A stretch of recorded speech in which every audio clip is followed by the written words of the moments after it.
সিলেটের বিশ্বনাথ উপজেলার রাজাপুর গ্রামের দিনমজুর দুই ভাই শফিক ও শানু মিয়ার জীবনে নেমে এসেছে চরম দুর্ভোগ।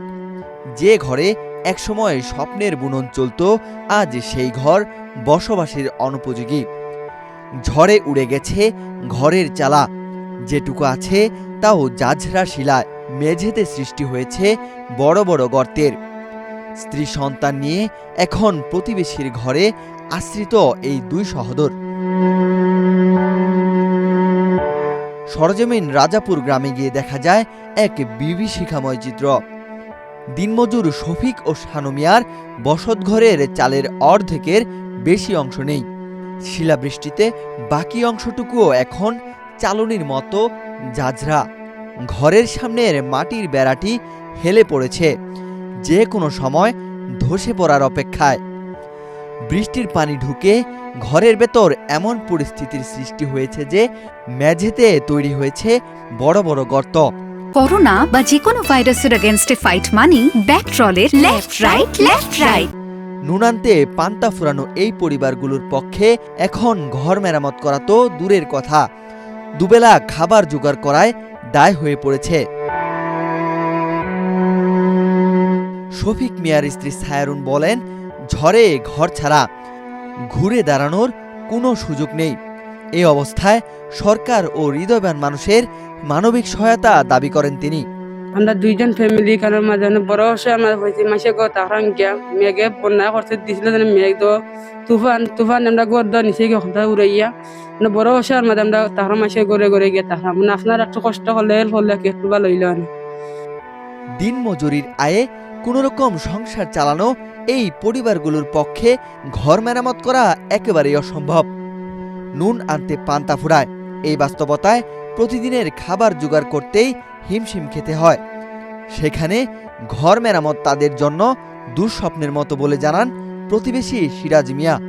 গত কয়েকদিন আগে যে বড় তুফান দিছিল, এই তুফানে আমার এরা চাচাগড়ের বাই সম্পর্কে লাগে।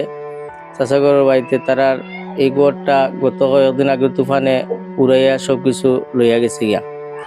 বর্তমানে তারার থাকার জায়গাও নাই, আর তারা তাকের বাড়িতে অন্যর ঘরও তাকের এরা, যদিও কোনো প্রবাসী ভাই আর দয়াবান ব্যক্তি তাকে তারা একটু হেল্প করুকা, তারা ঘর দুয়ার যাতে বানানোর একটা ব্যবস্থা করা যায়। এই দুই পরিবারের পাশে দাঁড়ানোর আশ্বাস দিয়েছেন স্থানীয় জনপ্রতিনিধি। লামাকাজি ইউনিয়ন পরিষদের চেয়ারম্যান কবির হোসেন ধলা মিয়া জানিয়েছেন, ব্যক্তিগত ও পরিষদের পক্ষ থেকে দ্রুত নগদ সহায়তার ব্যবস্থা করছেন তিনি।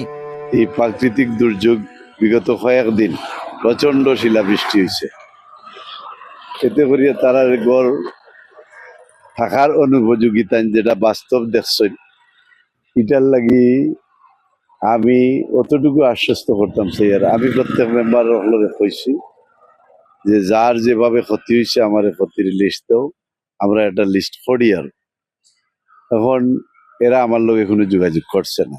এই গ্রামটাও আমার খুব প্রিয় গ্রাম, এরার লোকে আমার তার সম্পর্ক ভালো আছে। আমি আপনার মাধ্যমে যেহেতু জানলাম, প্রথমত এরারে আমি ভালো চিনি, এরা খুব গরিব মানুষ। তারার এই অবস্থা দেখিয়া নিজে আপনার কাছ থেকে শুনি আমার কাছে কষ্ট লাগে যে আমি আমার পরিষদের পক্ষ দিয়ে 10,000 টাকা 10,000 টাকা তুমি, এরপরে উপজেলা পরিষদের পক্ষ থেকে যদি আরো কোনো সহযোগিতা সাহায্য আনিয়া দেওয়া যায়, কোনো সুযোগ থাকে, ওটা আমি করব। অন্যদিকে উপজেলা প্রকল্প বাস্তবায়ন কর্মকর্তা প্রদেশ চন্দ্র দাস জানিয়েছেন, যথাযথ প্রক্রিয়ার আবেদন করলে ঘর মেরামতের জন্য প্রয়োজনীয় ব্যবস্থা গ্রহণ করবে উপজেলা প্রশাসন। প্রাকৃতিক দুর্যোগে ক্ষতিগ্রস্তদের মাঝে যে দুটি পরিবার ক্ষতিগ্রস্ত হয়েছে, আমাদের মাননীয় জেলা প্রশাসক মহোদয়ের পক্ষ থেকে নগদ টাকা এবং ড্রাই ফুড দেওয়া হবে। শফিক ও শানু মিয়ার মতো পরিবারগুলোর জন্য এখন প্রয়োজন তাৎক্ষণিক মানবিক সহায়তা। সিলেটের বিশ্বনাথের রাজাপুর গ্রামের এই দুই সহোদরের ঘর কি আবার মাথা তুলে দাঁড়াবে, নাকি খোলা আকাশের নিচেই কাটবে তাদের বাকি জীবন? ওয়াহিদ হুসাইন জিহাদ, বাংলাদেশ প্রতিদিন।